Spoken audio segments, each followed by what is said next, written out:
और कारण थे जिनके कारण हीरो वाजपेयी जी आपकी पार्टी को इतना ज़बरदस्त बहुमत हासिल हुआ 3 राज्यों में और आपकी पार्टी वहां पर सत्ता में एक जगह तो लौटी और 2 जगह आपने सत्ता हासिल की। आप इन कारणों की समीक्षा कैसे करते हैं? देखिए ब्रजेश जी, हमारे पास विश्व का सबसे बड़ा संगठन है, एक संगठनात्मक ढांचा है और उस संगठनात्मक ढांचे में एक अनुशासन है। विश्व के सबसे बड़े लोकप्रिय नेता आदरणीय मोदी जी हमारे नेता हैं, हमारे पथ प्रदर्शक हैं, मार्गदर्शक हैं, आगे बढ़कर नेतृत्व करते हैं और जिम्मेदारी को निर्वाह करते हैं।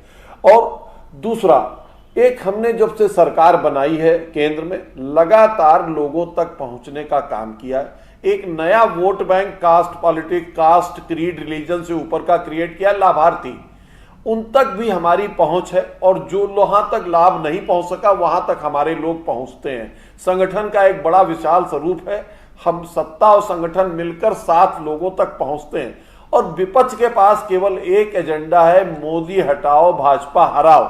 लेकिन विपक्ष ये नहीं देख रहा है कि उसके पास सिर्फ एक एजेंडे को जनता कितना मानती है। कोई विश्वसनीय चेहरा नहीं, कोई ऐसी नीति नहीं और साथ में कोई ऐसी नियत नहीं।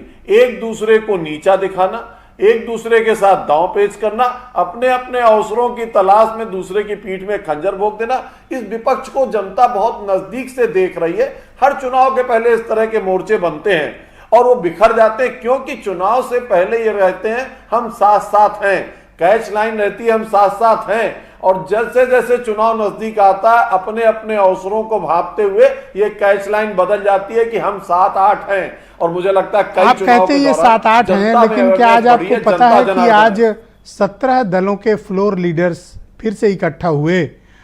वो इकट्ठा हो रहे हैं, आप कह रहे हैं बिखराव। अगर बिखराव होता तो इनमें 17 के 17 इकट्ठे नहीं होते। देखिए मजबूरी है तो मजबूरी के तहत इकट्ठा है। फ्लोर को अगर आप हिंदी में कर लें तो कहें जमीन पर हैं, वो जो तारे जमीन पर दिख गए हैं इनको उसके खातिर इकट्ठा है, फिर जुटेंगे फिर अलग होंगे। ये एक परंपरा है, लगातार चलती रहेगी। और मुझे लगता है कि जब आपस में एक दूसरे को धोखा देने के लिए अवसरवादी पार्टियां बिना किसी नीतिगत भाव के एक दूसरे से जुड़ती हैं तो अंत में यही हाल। आप कह रहे हैं उनकी तो मजबूरी है, लेकिन आपकी क्या मजबूरी है कि 3 दिन बीत गए, अब तक आप 3 राज्यों में मुख्यमंत्री तय नहीं कर पाए?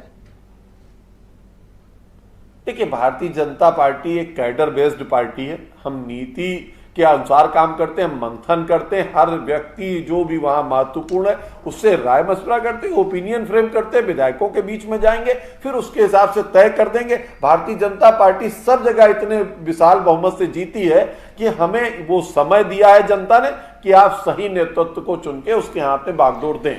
Thank you hero Vajpayee ji, कार्यक्रम को आगे बढ़ा